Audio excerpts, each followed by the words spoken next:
ყველა თulis რომ ბრიუსელი არის ევროპის დედაქალაქი, სადაც შეხვდებით ულამაზეს შენობებს. განსაკუთრებით უნდა აღინიშნოს Grand Place, მაგრამ სულ რამდენიმე მეტრში თუ შევუხვევთ და გავილთ ამ ვიწრო ქუჩას, მივალთ იმ ადგილზე, სადაც ნამდვილი ბრიუსელის გულია. წავედით. სულ რამდენიმე მეტრში ნახავთ დაპირებულ ადგილს. ალბათ ფიქრობთ, სადმე ტრიუმფალური თაღი იქნება ან მინიმუმ მეფის ქანდაკება, მაგრამ ცდებით. ის რისი ჩვენებაც მე თქვენთვის მინდა, სულ რაღაც 61 სანტიმეტრის ბრინჯაოს ქანდაკება არის. წავედით. ეს არის ბიჭუნა, რომელიც ფსამს. ალბათ გიკვირთ, აქ რა არის განსაკუთრებული, მაგრამ ამ ყველაფერს თავისი ლეგენდა აქვს. ლეგენდის მიხედვით, ბომბის ფიტილს სწორედ ამ პატარა ბიჭუნამ დააფსა და მთელი ქალაქი გადაარჩინა. რის გამოც მას მიუძღვნეს ქანდაკება. აღსანიშნავია, რომ ეს ქანდაკება ორიგინალი არ არის. ორიგინალი კი მუზეუმში ინახება.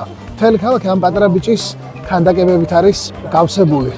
თქვენ შეგიძლიათ ჩაიძინოთ მაგნიტები და ასე შემდეგ. აქ ერთგვარი კულტია მსმელი ბიჭის. თუმცა გახსოვდეთ, თქვენც იგივეს გამეორებას არ გირჩევთ, რადგან იგივე ქმედება 150 ევროთი ჯარიმდება.